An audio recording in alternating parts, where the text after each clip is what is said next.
اعوذ باللہ من الشیطان الرجیم بسم اللہ الرحمن الرحیم۔ شروع اللہ کے بابرکت نام سے جو بڑا مہربان اور نہایت رحم فرمانے والا ہے۔ لاکھوں کروڑوں درود و سلام خاتم النبیین حضرت محمد صلی اللہ علیہ وآلہ وسلم اور ان کی آل پر۔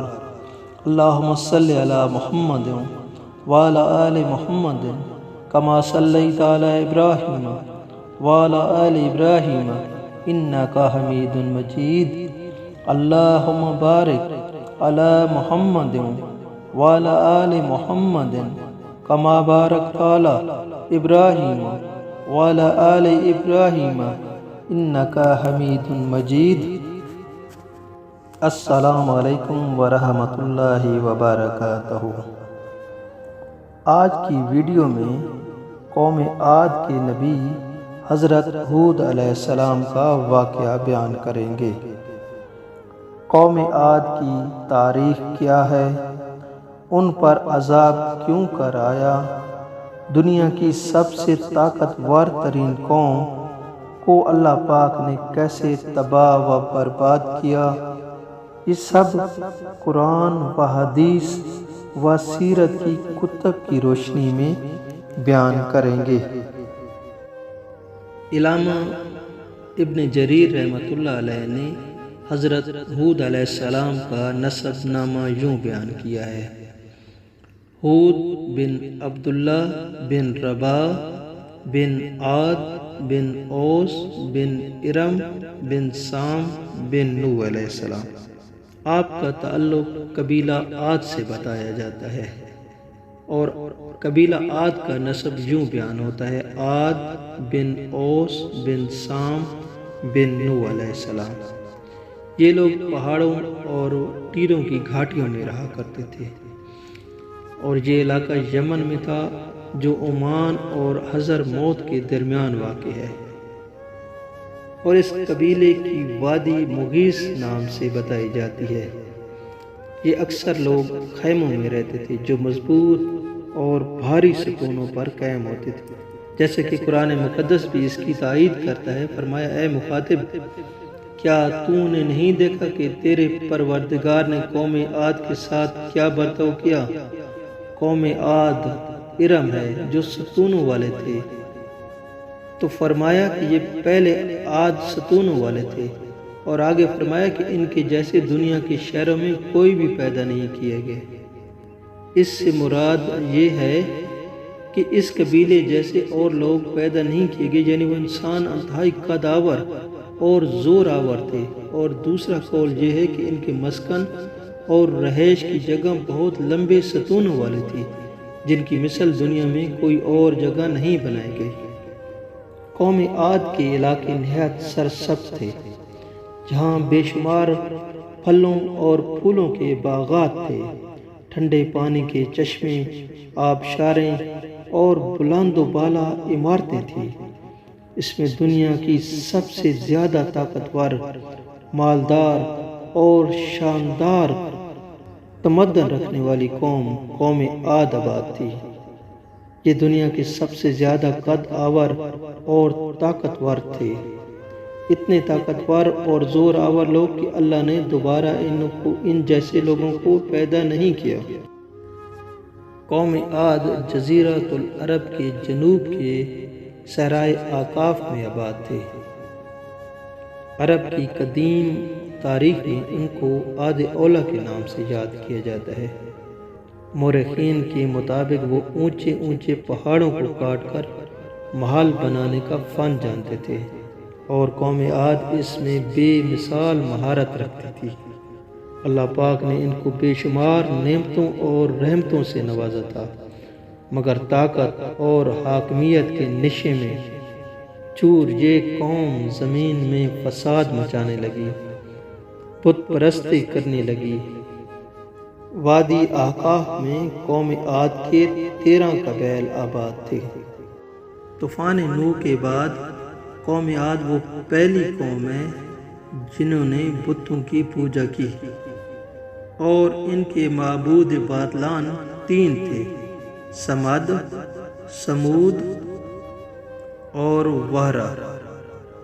چنانچہ اللہ عز و جل نے انہی میں ان کے بھائی حضرت ہود علیہ السلام کو بھیجا۔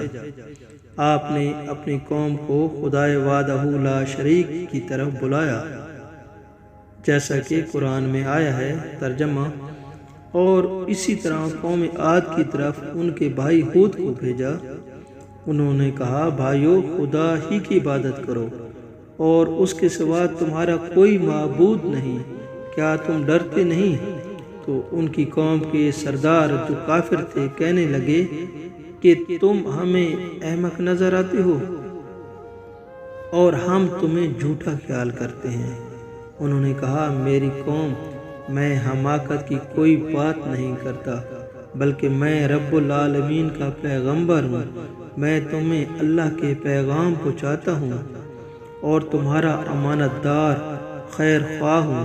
کیا تم کو اس بات سے تعجب ہوا ہے کہ میں تم میں سے ایک شخص کے ہاتھ تمہارے پروردگار کی طرف سے تمہارے پاس نصیحت آئی تاکہ وہ تمہیں ڈرائے؟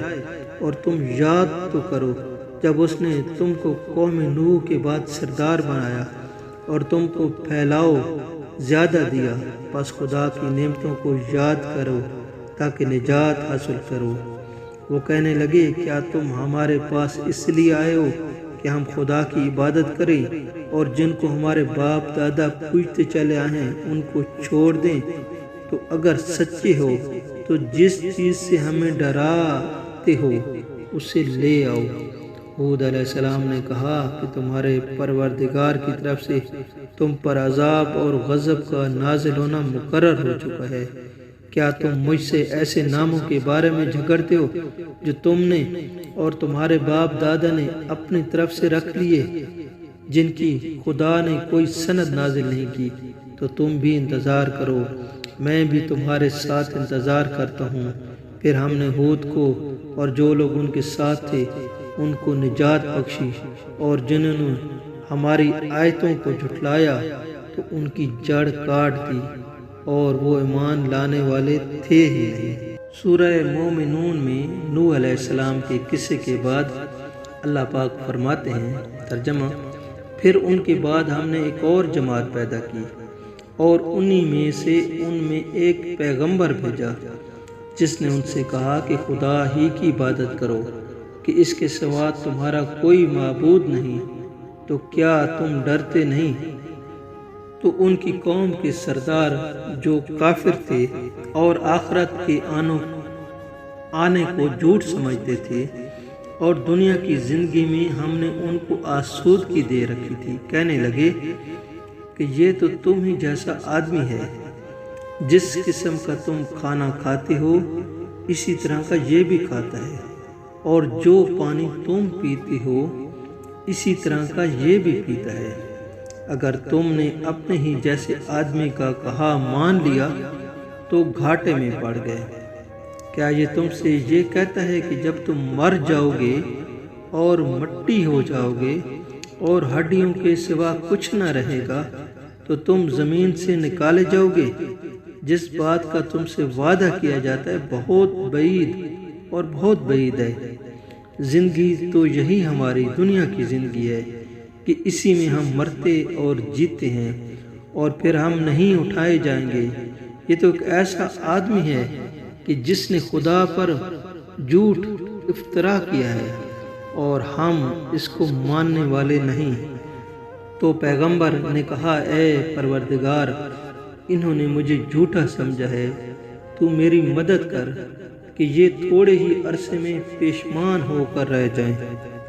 اور سورہ ہود میں اللہ پاک نے ایک اور جگہ فرمایا ہے، ترجمہ: اور ہم نے عاد کی طرف ان کے بھائی ہود کو بھیجا۔ انہوں نے کہا کہ میری قوم، خدا ہی کی عبادت کرو، اس کے سوا تمہارا کوئی معبود نہیں۔ تم شرک کر کے خدا پر محض بہتان باندھتے ہو۔ میری قوم، میں اس وعظ و نصیحت کا تم سے کچھ صلہ نہیں مانگتا، میرا صلہ تو اس کے ذمہ ہے جس نے مجھے پیدا کیا، بھلا تم سمجھتے ہو کیوں نہیں؟ اور اے قوم، اپنے پروردگار سے بخشش مانگو، پھر اس کے آگے توبہ کرو، وہ تم پر آسمان سے موسلا دھار بارش برسائے گا اور تمہاری طاقت پر طاقت بڑھائے گا۔